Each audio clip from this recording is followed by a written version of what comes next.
Esses diversos povos, incluindo os próprios judeus da antiga Judeia, foram depois conquistados pelos romanos, passaram séculos sob o jugo romano e, com o tempo, acabaram também sendo influenciados culturalmente por eles. Na realidade, também não foi só uma via de mão única. Os próprios também povos daquela região influenciaram muitos romanos até o ponto que o Império Romano, séculos depois, acabou adotando uma religião nascida ali na Judeia, que começou a se espalhar a partir de lá, que é, claro, o cristianismo. Esses romanos depois dividiram seu império, o Império Romano do Ocidente e do Oriente. Os do Oriente nós passamos a chamar de bizantinos, mas evidentemente eles não se chamavam de bizantinos, eram apenas o Império Romano do Oriente e eram majoritariamente romanos em termos de identidade política, mas helenizados, ou seja, eles tinham uma cultura fortemente baseada na grega e falavam, na sua maioria, grego. Durante esse período romano, tanto romano com o Império Romano unificado como bizantino, a grande maioria daquela população que ali ficou, que não foi dispersa devido aos vários conflitos que teve naquela região e que acabaram resultando na expulsão de boa parte dos judeus do sul do Levante,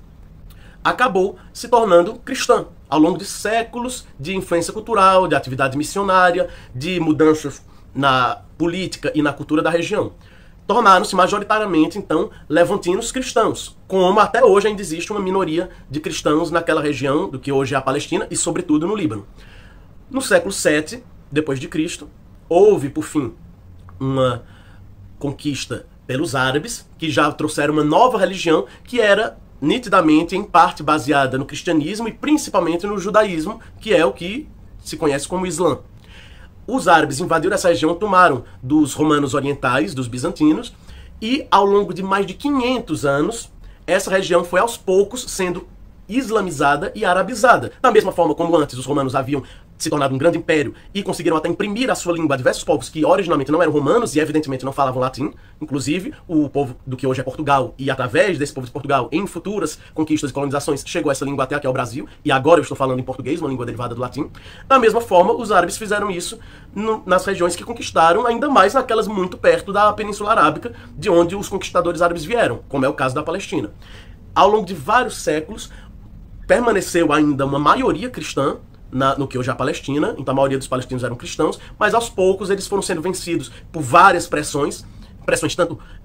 pacíficas, como pressões mais violentas, ou então de coerção através de tributação elevada, de falta de oportunidades e de tratamento como cidadão de segunda classe, com tudo isso por volta do século XIII depois de Cristo, ou seja, mais de 500 anos depois da conquista árabe, a Palestina se tornou de maioria muçulmana, mas ainda teve uma grande parcela de cristãos por muitos séculos, até mesmo até o início do século XX, pelo menos 10 a 20% dos palestinos ainda eram cristãos. Hoje é uma minoria menor porque a população palestina que emigrou no último século devido a todos os conflitos que se abateram sobre aquela região, eram em grande parte cristãos. E hoje estão espalhados em vários países, muitos vieram bater até mesmo no Ocidente, Estados Unidos, Brasil, na Europa e tudo mais. Nós vemos com isso que tanto do lado judeu como do lado palestino, você tem, na verdade,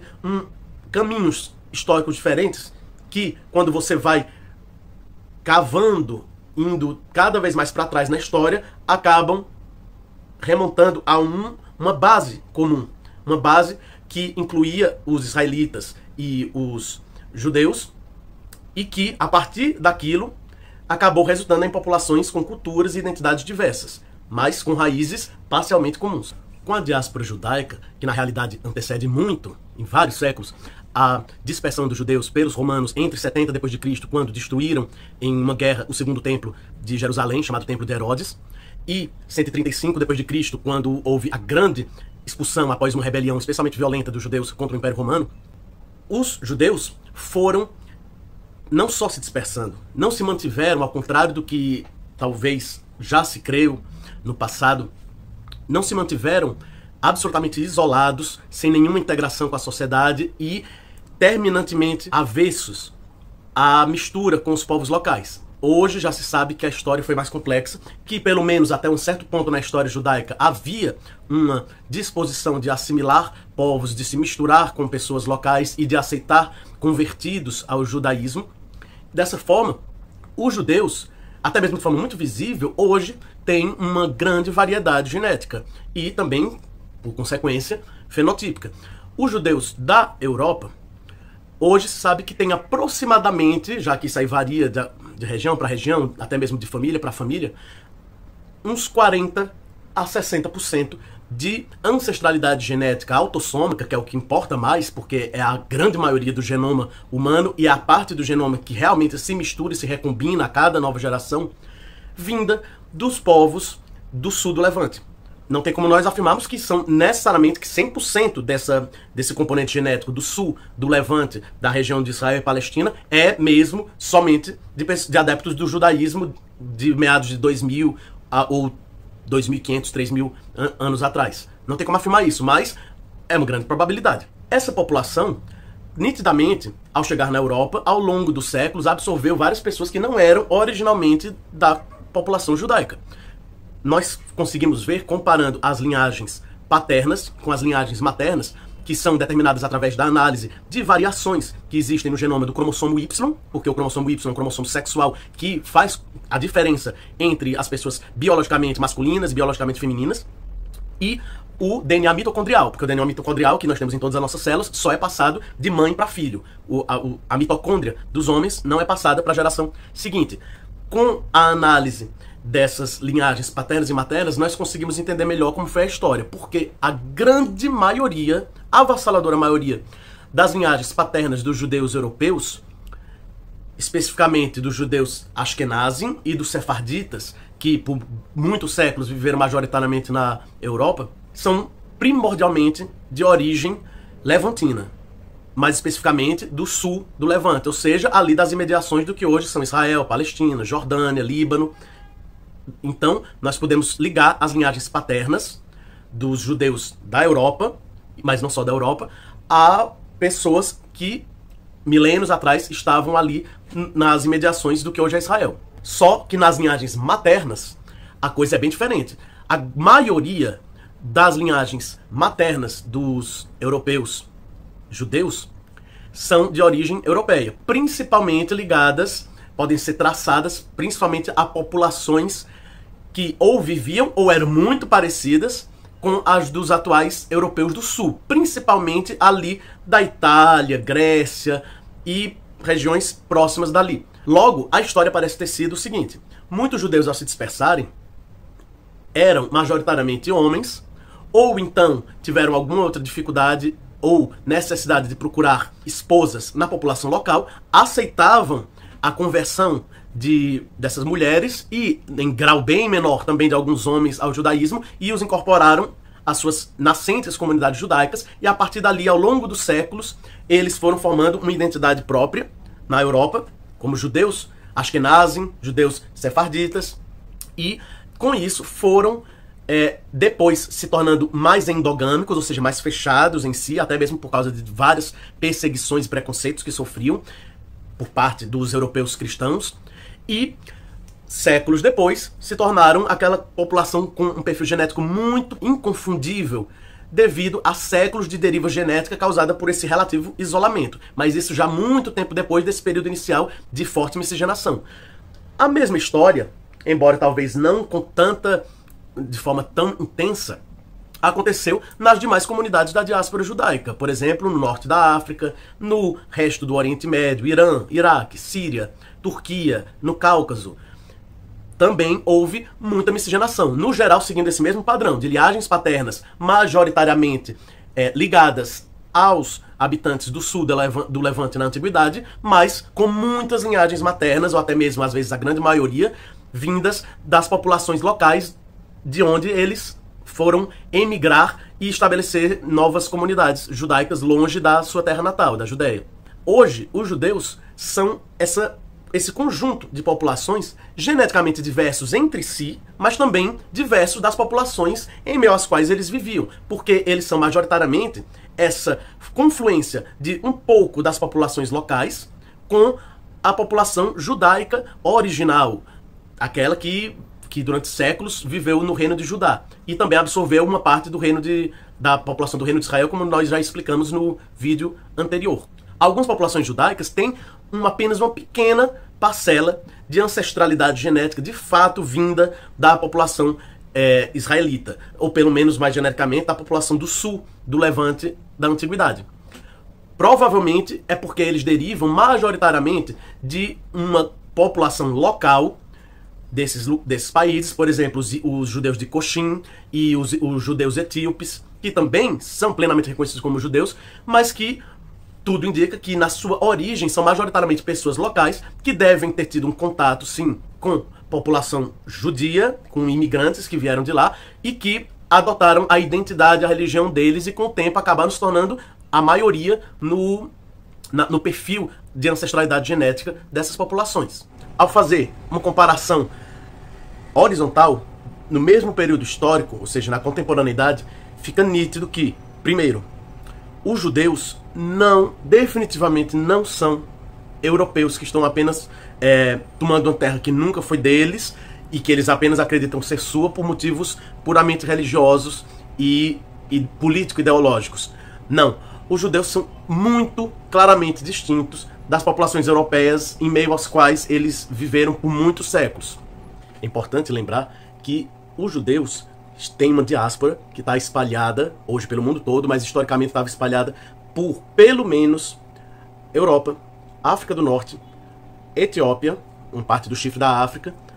o Oriente Médio e até mesmo tão longe quanto a Ásia Central e a Índia. Então, historicamente, até pelo menos meados do século 17, 18, a grande maioria dos judeus não estava na Europa. Não eram judeus europeus. Ocorre que a população que se desenvolveu ali, primeiramente na Europa Central e depois foi aos poucos se expandindo e também se mudando cada vez mais para a Europa Oriental, que é a população chamada de judeus askenazes, ou como eles próprios se denominam, Ashkenazim, era uma população inicialmente muito pequena, até a Idade Média, mas por algum motivo sofreu uma grande explosão populacional entre o período final da Idade Média e a Era Moderna, e por volta do século XIX, a grande maioria da população judaica se compunha de judeus ashkenazim, enquanto outras comunidades judaicas não tiveram a mesma sorte em termos de reprodução, de expansão populacional, e com isso, essas populações que um dia haviam sido a maioria dos judeus, acabaram se tornando uma minoria por volta daquele período que antecedeu ao triste Holocausto. Então, para começo de conversa, quando nós estamos falando de judeus, é um grave erro representar isso como um povo que tem laços históricos, culturais, religiosos ou até mesmo ancestrais com o Oriente Médio, mas que está totalmente apartado dele há 2 milênios desde a expulsão pelos romanos. Não foi isso que aconteceu. Na realidade, a diáspora judaica foi se espalhando a partir ali daquela região da antiga Judéia e foi se dispersando primeiro para as regiões mais próximas, Egito, Síria, o que é hoje Iraque também, e todas aquelas imediações, e depois foi a partir dali subindo para outros territórios. A população de Israel especificamente é ainda menos ligada à Europa do que a população judaica como um todo. É muito composta por uma grande parcela de judeus do Oriente Médio e do Norte da África e, posteriormente, também por minorias menos numerosas vindas de outras partes, que foram ou expulsas ou se sentiram pressionadas a deixar as suas terras, nas quais viviam há séculos, em alguns casos até há milênios, e ir para Israel. De tal modo que, na realidade, os judeus de origem europeia, que vieram só recentemente para o Oriente Médio, compõem mais ou menos metade da população judaica de Israel. A outra metade é composta por judeus de origem diversa, como os judeus sefarditas, que historicamente se desenvolveram no sul, mais especificamente no sudoeste da Europa, principalmente na Espanha e Portugal, e depois foram expulsos, tanto expulsos diretamente quanto também coagidos, sob pressões de conversão e de perseguições, e foram também continuar o seu desenvolvimento histórico, principalmente no norte da África, nos Balcãs e no que era o resto do Império Otomano. Então, nós temos esses sefarditas, que têm vínculos com a Europa, mas já muitos séculos atrás. Temos ainda os judeus Mizrahim, que são os judeus que ficaram no Oriente Médio, em diversas partes do Oriente Médio, principalmente no Egito, no Iraque, no Irã, Síria, esses judeus foram, em sua grande maioria, compelidos a ir para Israel dos anos 40 para cá. Então, não se pode dizer que a população judaica de Israel é, na sua avassaladora maioria, de origem europeia e que são colonizadores europeus. Porque, para começo de conversa, os próprios judeus europeus, na realidade, têm uma grande parcela de laço direto, ancestral, com os povos do Oriente Médio, mais especificamente do Levante, do que era a Judéia antiga. E, em segundo lugar, porque Israel está repleto de judeus que não vieram da Europa e que muito provavelmente há pelo menos vários séculos não tinham antepassados na Europa. Mas, por outro lado, também os palestinos não são muito semelhantes geneticamente aos povos, por exemplo, da Arábia Saudita, Iêmen, Catar, Emirados Árabes, e, portanto, tudo indica que eles podem até ter alguma ascendência parcial através de miscigenação ao longo de séculos e de imigração para aquela região com os árabes raiz mesmo, aqueles que são a origem da língua e da tradição cultural árabe, que depois de muito tempo veio a se espalhar, principalmente graças à difusão do Islã com conquistas militares árabes. Da mesma forma como os romanos espalharam a sua língua, inclusive essa que eu estou falando agora nada mais é do que uma versão muito alterada do latim espalhado pelos romanos, mas isso não significa, evidentemente, que eles apagaram toda a população do que hoje é Portugal, Espanha, França, do resto da Itália, Romênia, para substituir apenas por romanos trazidos realmente da região do Lácio. Claro que não foi isso que aconteceu, da mesma forma com os árabes. E hoje nós temos evidências científicas muito fortes para demonstrar que foi isso que aconteceu. Em grande parte, a aculturação e a assimilação muito reforçada, nesse caso, pela religião, porque o Islã é uma religião muito ligada à língua árabe e que, por ter se desenvolvido ali na Península Arábica, traz dentro de si um estímulo à difusão de certos costumes e hábitos que, na verdade, eram dos árabes, mas acabaram se incorporando como costumes do Islã. Mas então, se os palestinos não são pessoas vindas apenas recentemente de outras regiões do Oriente Médio, como a Península Arábica, ou o Egito, ou quem sabe o Iraque ou o Irã, será, então, que aquela narrativa que tem sido mais apresentada por elementos religiosos, geralmente de certas igrejas, mormente protestantes, mais conservadoras, mais afeitas à interpretação literal e com muitos elementos milenaristas da Bíblia, será então que eles estão corretos, que os palestinos têm uma ascendência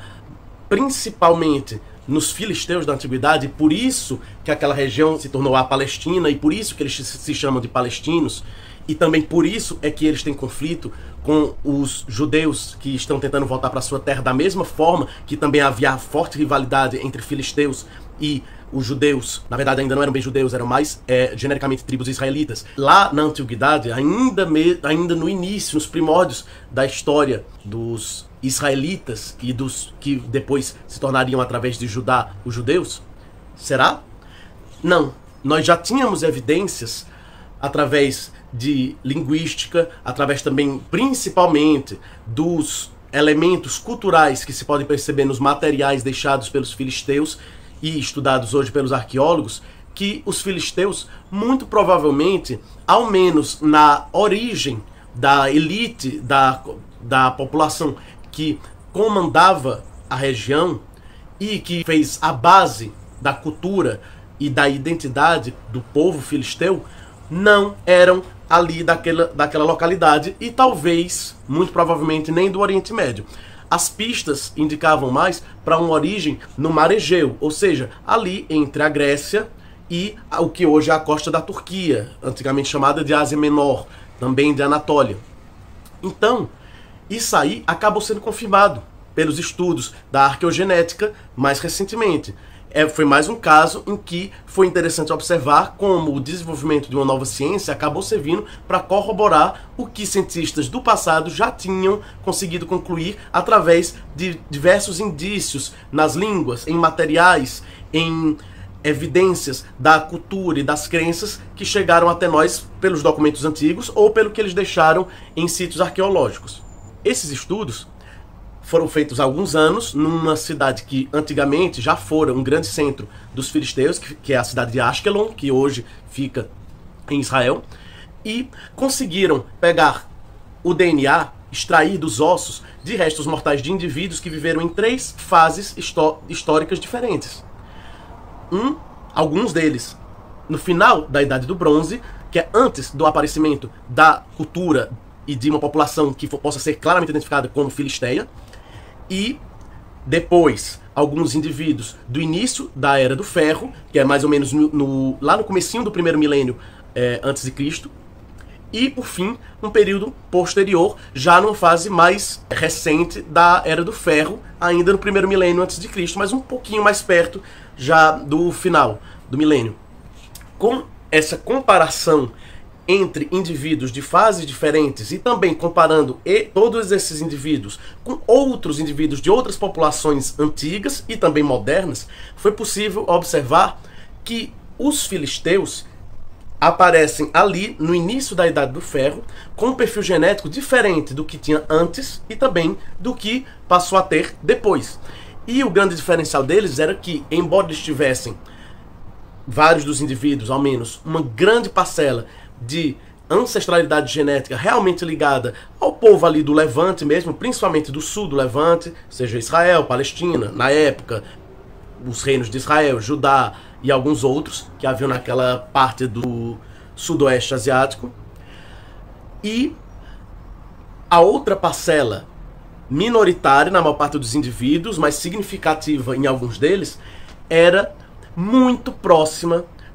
de indivíduos que viviam na Idade do Bronze e até o início da Idade do Ferro na Grécia e naquelas ilhas do Mar Egeu que hoje são majoritariamente da Grécia. Muitos cientistas já tinham percebido que havia essas conexões entre os filisteus e as ilhas do Mar Egeu, sempre avaliando que havia alguma ligação de origem entre os filisteus e, de outro lado, os gregos, ou se não os gregos, talvez os minoanos, o povo da civilização minoica, que floresceu principalmente na ilha de Creta, e que, por um acaso ou não, ainda não sabemos, começou a ter um forte período de decadência e, posteriormente, desapareceu, sendo conquistada pelos gregos, justamente poucos séculos antes do aparecimento dos filisteus, o que daria um contexto histórico para o aparecimento dos filisteus ali na costa de onde hoje é Israel. Primeiramente, os filisteus eram um povo muito ligado ao litoral e muito afeito ao comércio, à pesca, a atividades marítimas, da mesma forma que os gregos e minoanos, ou seja, que todos aqueles povos que se desenvolviam no Mar Egeu. Outra coisa interessante é que esse perfil genético, que era uma mistura, na maioria dos indivíduos, de uma população mais próxima da dos gregos e minoanos antigos, com uma população local, levantina mesmo, desaparece nos indivíduos do final, da parte posterior da Idade do Ferro, nesse estudo que foi feito em Ashkelon. E isso também dá a entender que houve mesmo, como já se havia percebido pelo desaparecimento de elementos culturais relacionados aos filisteus, nos sítios arqueológicos e até mesmo por documentos antigos, talvez um pouco exagerados, como nós vemos mesmo nos relatos da Bíblia, do Velho Testamento, que é a conquista da Filisteia pelos judeus e a dispersão ou expulsão, ou talvez a aniquilação da maioria dos filisteus, porque eles não parecem ter deixado, pelo menos com esse perfil genético específico deles, uma marca significativa, uma marca detectável nas populações que vieram depois. Portanto, é impossível os palestinos de hoje terem uma relação com os filisteus da antiguidade. Primeiro, porque eles não são povos com uma ligação cultural, linguística, seja lá o que for, com os povos da Grécia e das ilhas do Egeu, da costa da Turquia. Não existe essa relação. Segundo, porque geneticamente eles realmente só têm uma forte conexão com povos do Levante e algumas misturas genéticas de outras partes, mas que nem sequer incluem, de forma minimamente detectável,